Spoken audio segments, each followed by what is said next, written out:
Are you ready? Let's go! Don't you sometimes just want to talk about everything? You know, there's days when you can just talk about anything. Need to sit back and chat about nothing at all? Nothing But Julie, coming at you with fun and creative topics and interviews. Did you hear Julie's podcast? She's got the greatest topics. Come join the chat about everything, anything, and nothing. So unwind and tune in to Nothing But Julie. Great topics and cool interviews with some pretty awesome people. And now, without further delay, here's Nothing But Julie.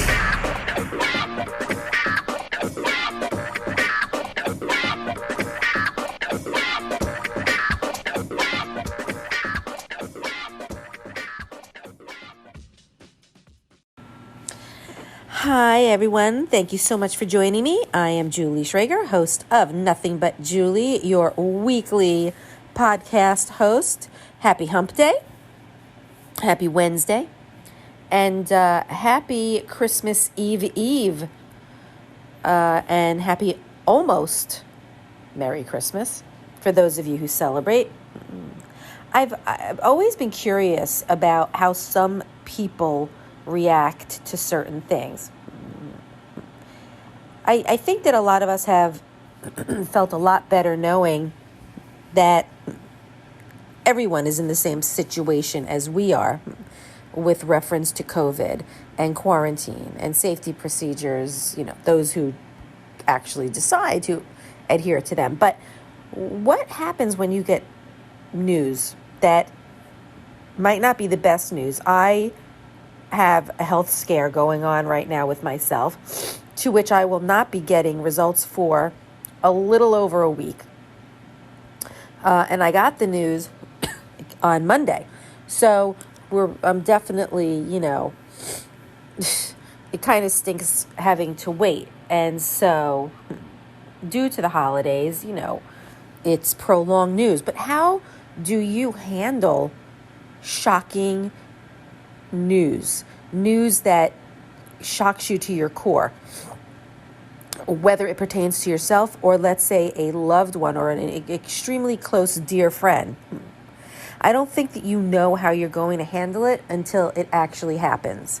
And then when it does, if it does, how you think you might handle it prior to it happening, I think sometimes is very different than when you actually are faced with it. So when I got this news, of course, I was like, you know, just freaking out. I got fear, the most incredulous amount of fear that I've had in a very long time, just going through my whole body. The next morning when I woke up, I knew that it wasn't a dream, and it wasn't anxiety that I felt. It was just this contemptuous amount of fear, just thriving in my body to the point of nauseum. I actually got nauseous with the prospect of what the news might be. I am not the kind of person that can wait on anything. Things for me have to be done yesterday, even before I know about it. And so how do you deal with maybe devastating news? I just don't think that what you think you might do might be 100% the same as how you will actually react. And so when I got this news, I just did not know how to handle it. And of course, when you get potentially bad news, the first thing you think of is the absolute worst. You know, it's almost kind of like the phases you go through when someone has passed away. You know, first it's just complete and utter, you know, shock and sadness and devastation. And then, you know, eventually through the phases, you have acceptance. I have not accepted anything because I don't have my answer yet. So what is it that you would do if you got the most devastating and shocking news? Or at least what do you think you would do? Or if you've gone through something devastating. How have you handled it? How have you survived through it? I always wonder how people handle certain situations that they have been through. I know many people that have gone through, particular illnesses and diseases and how they've handled it. And I know people that are compromised with their immune system and know how they've been dealing with it and the pain that they go through and the suffering, the anxiety, the sadness, the anger. So it's not just the physicality part of it. It's also the emotional part of it. It's a twofold kind of thing. So when you're given shocking and devastating news, you can read all you want on how you're supposed to deal with it or handle it, but ultimately, it doesn't matter. It's what you are feeling at that moment. So let's say you got some shocking news. What do you think forecasting is the best way to handle it, to deal with it? And then will you follow through with that? So for me, getting older, needing to take better care of myself as I get older, is key. Because you never know what lurks around the corner. And getting some kind of shocking or devastating news is more like, I'll handle it. I'll deal with it. I have no choice. I'll do the best I can. But I never thought about how would I handle the initial news? How would I feel when I got that news, if I got that news? So when I got the news, like I said, I felt like I was going to throw up. And I contacted my mom and my sister. Of course, my husband knows, and my son, and just the closest people, just to let them know what's going on. And, of course, everybody's just like, well, let's just wait and see and hang in there. And it's great to have a support system.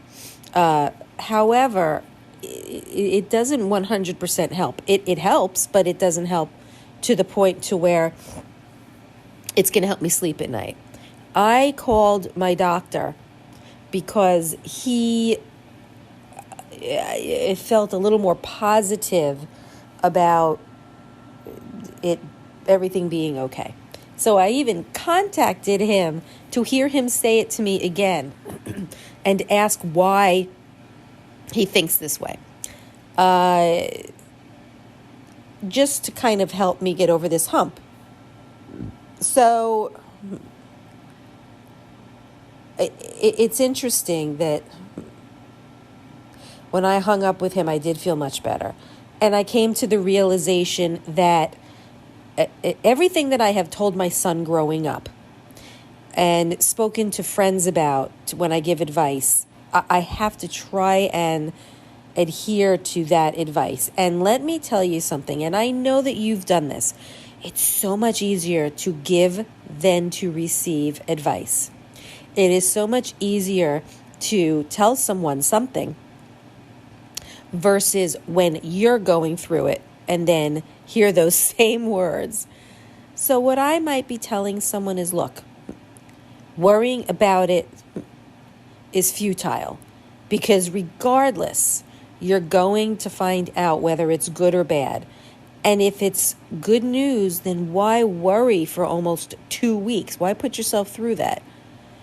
And if it's bad news, then you say, I'll deal with it then. So why put yourself through it? Well, again, easier said than done. No one, unless you're very lucky and you can do this, can really just keep it in the back of their head and not think about it. The fact is it's always there. It's always lurking in the background. And no matter how much I will try not to think about it, it's still there. So it's gotten better. Today is, Wednesday, so it's been 2 days.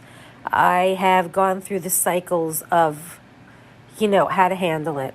And now I'm kind of at the point where I am still getting some anxiety and fear. I am still thinking about it and doing the whole what if.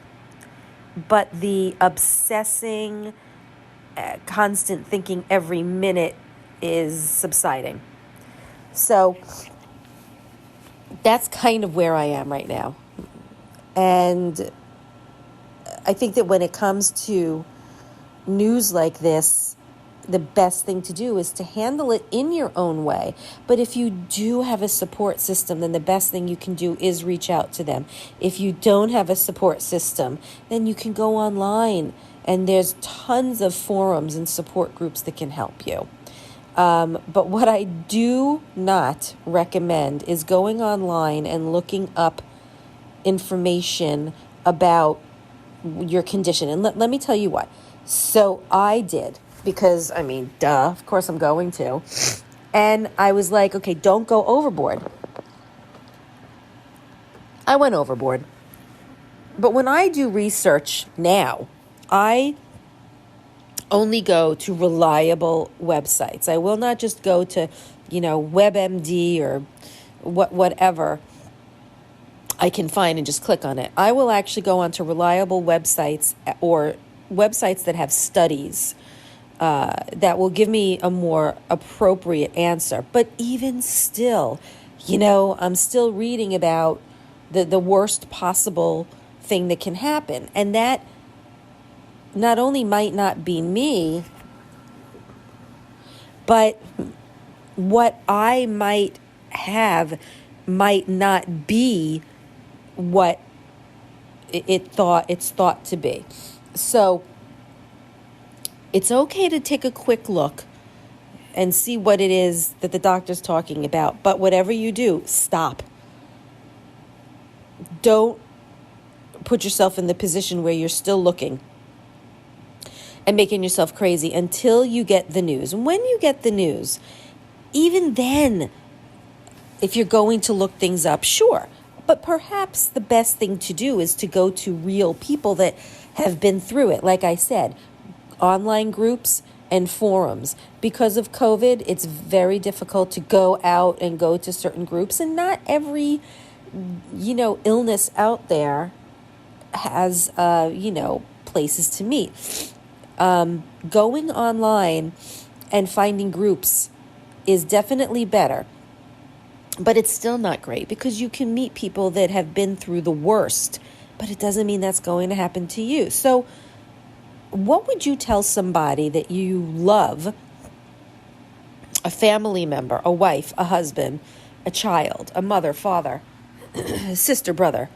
What would be the best advice that you could give someone that would possibly be going through something very devastating? The only thing that I can imagine would be to just be there for that person. I know that my mom, my sister, my husband, I know that they're all there for me. And I know that even if I want to obsess like crazy over it, that they will still be there and deal with my shit until I find out. And I would absolutely do the same. It's so much easier to be on the outside than be the person on the inside, because the person on the outside is so much more rational and clearer, even though I try my hardest to be as rational as I can. But there are many other people that get shocking news of something that potentially can be harmful. And then it turns out that it is what the doctor thought. So what is the best way to handle that news once you find out that it is in fact bad news? What is the best way to handle that? It's a very tough situation. It's very tough to be in a position to where you have to deal with something so incredibly devastating. I haven't been in that position yet, but I do believe that it is important for everyone to act in a way that is most appropriate. And like I said, it's almost like a death sentence in a way. No, I didn't say that earlier. And I don't mean that it's like a death sentence. I just mean that, the way in which to handle certain situations is to be as absolutely positive as you can be. And how can you be positive when you have this devastating news? I think that appropriately speaking is just, you get sick. But the best thing you can do is stay positive. A positive attitude can actually be very healing as well. I also think that it's the worst feeling to have something going on with yourself and not exactly know how to handle it. I have been on the receiving end of people who have had not the best news and have watched what they've gone through and have been in awe of how incredibly strong they become and positive throughout the process. I've believed that it's the people that they were surrounded by, whether it was friends, family, nurses, doctors. I believe that they were, well, I know that it was incredibly difficult, but they found a way to make it through. They became part of that ebb and flow of knowing, okay, we have to do this today. I have to get this medication. I have to maybe do chemo on this day. I know that I'm going to maybe feel this way. And you go through the phases of the illness. And these people, every one of them has had such an incredible support system with doctors and nurses in facilities, and I've watched them get through it and then live years and years happily ever after and disease-free. Although, there's always some kind of aftermath where you're not 100% the same. But in the end, the experience changed them for the better. Meaning that they learn to appreciate the small things. And maybe take care of themselves better.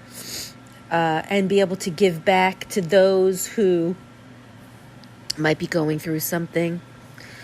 So I just feel that when you're in the wrath of shocking news or in the wrath of dealing with it, the best way is to allow yourself to feel whatever it is you feel. In as much as I think it's wonderful that there are people there that might be talking you into feeling another way, sure, you can definitely feel that way, but give yourself time to go through the process of what your emotional state wants you to go through. If you want to throw a fit, throw a fit. If you want to beat something up, beat something up. Whatever it is, a pillow, not a person or an animal. If you feel like crying, feel like throwing up, you do what it is that you feel. Because I feel like if you bury that, it's just going to manifest and get worse. And you're just going to lash out. I am all for allowing your emotions to run through your body and allow it to I know that when you allow yourself to feel, when you allow yourself to just get through it in your own way, it brings you to that point of being able to deal with it. I just think that it's better to do that than bury it and then, like I said, possibly manifesting and getting worse. So let yourself punch and scream and yell and cry and have an outburst and do whatever, you're feeling. Do it. You do that. Because in the end, I know that it will help for you to come out of it on the other end better. Because you've allowed yourself to feel it, to feel the emotional stress and pain. And sometimes it just opens up the skies, almost like on a cloudy day and the clouds part. It gives you an opportunity to say, okay, now let me move on. Let me figure out what's next. So if you were in a situation to where you needed to undergo something that could maybe save your life, or something that is scary or devastating or whatever it is, what would you do? Do you think that you'd be able to handle it? Do you think you'd be able to deal with it? Everyone is different. Everyone is different. And for me, nope. For me, it's more about probably going through the gamut of emotions first and dealing with the distress I would be feeling. I think that me punching things and being angry and so on and so forth is what I would have to go through first. I know me, and I know that my first reaction would obviously be shock, sadness, total devastation, and then needing to somehow get out all that anger. And it might not be a one-time thing. It could be a process, but I know at some point I would get to where I know that I would have to deal with the situation and, move on from it. I think that your brain just moves there. I don't think that your emotions have a choice in the situation. It's just a natural process to where your emotions start to, wind down and be able to deal with it. My husband will be my savior, as I will be his. I know that if anything were to happen to him, I would be on top of it, 250%. I would do everything I can to get as much information. I would do everything I can to make it easier for him. If he's, God forbid, sick, the best thing I could do is, make it less stressful for him because he's already going through it. And I know for me that my husband would do the same thing. And so, perfect timing for holidays, where I get potentially bad news, but I'm trying to be hopeful and positive that everything is okay. And I will let you guys know when I find out. But that won't be happening for a short while. So, my little puppy is here now. He is now 4 months and getting along so well with his big brother, who is 5. But I'm kind of thinking that my biggest hope for me is that I'm okay.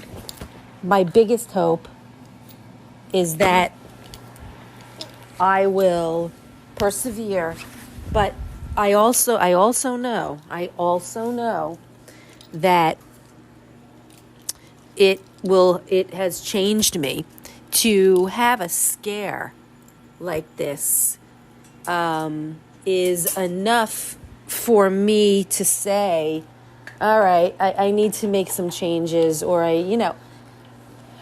or let me think about this from this perspective, or and I think that is something that happens with everybody. I think that everyone might reassess the situation. So it's with that I do feel curious about what others have gone through and what they've felt and what they've done and how the family members ultimately do feel as well. It's got to be the most difficult time in someone's life. I know people who handle it differently than others and some people might not want to wait until they hear the news and might do something even more devastating. I just hope that in the end, when people do get, news it's maybe not the greatest, that they know that there is some kind of light at the end of the tunnel. For me, it's not always easy to stay positive. It's not easy to, just say, oh, okay, I'm going to feel this way, because most of my life, up until a certain point, I was kind of negative.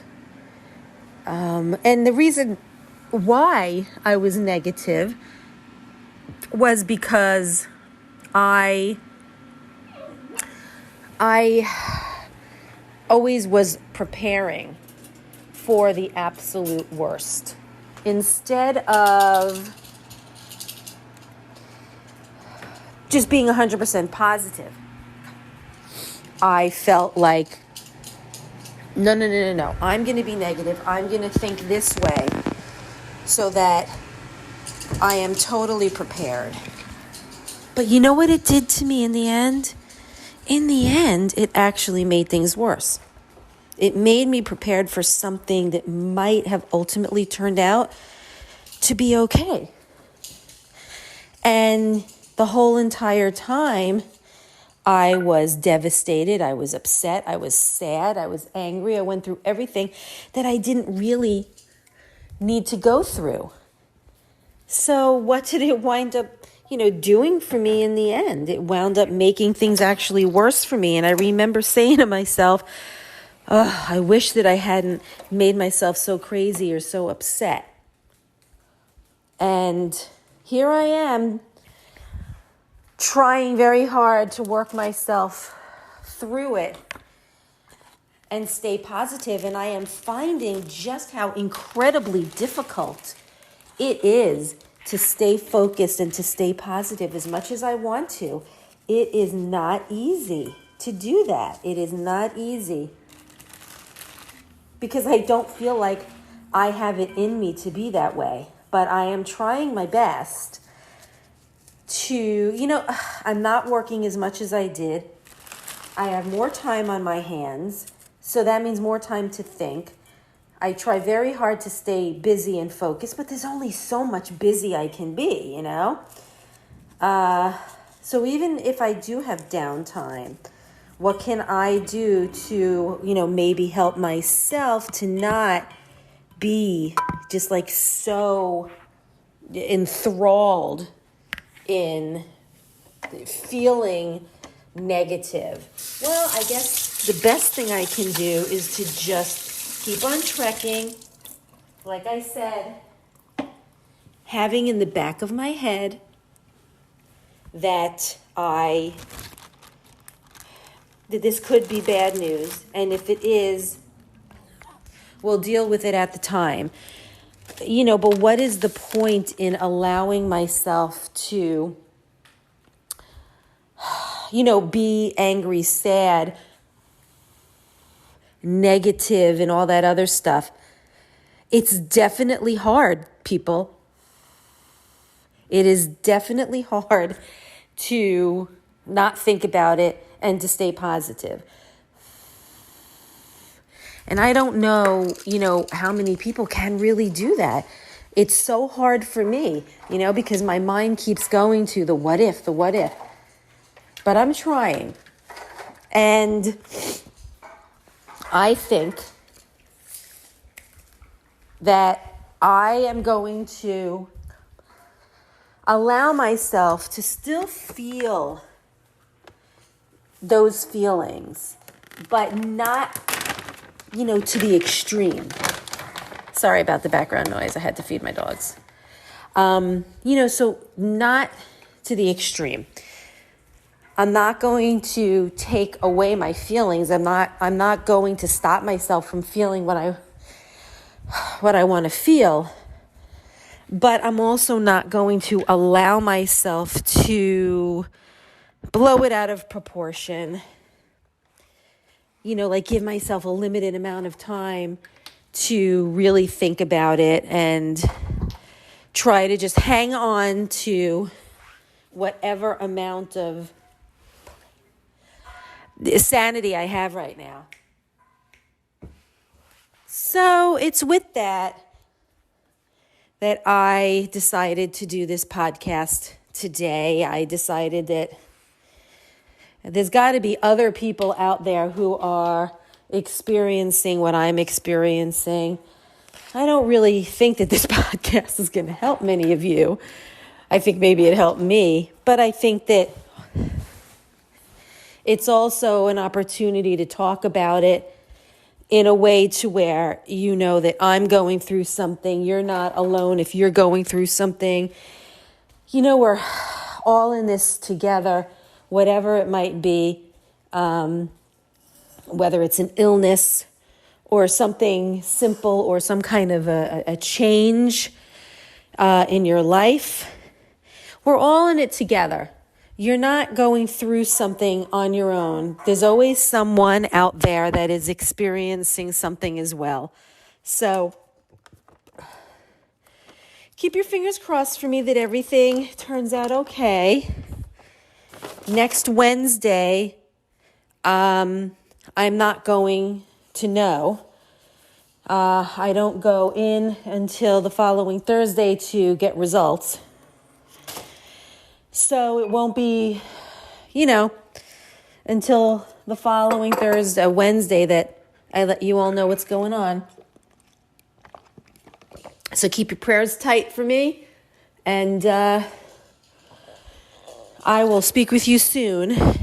Feel free to contact me or follow my podcast. I can be found Nothing But Julie on any and all podcast platforms. And you can also find me on Facebook, Instagram, Twitter under Nothing But Julie. And also my blog, which I have been wanting to do for months, is finally up. Again, nothingbutjulie.wordpress.com. If you can't remember it, I have it listed on social media. So I hope that you all have a wonderful Christmas and a Christmas Eve. And until next week, you all take care. Bye-bye.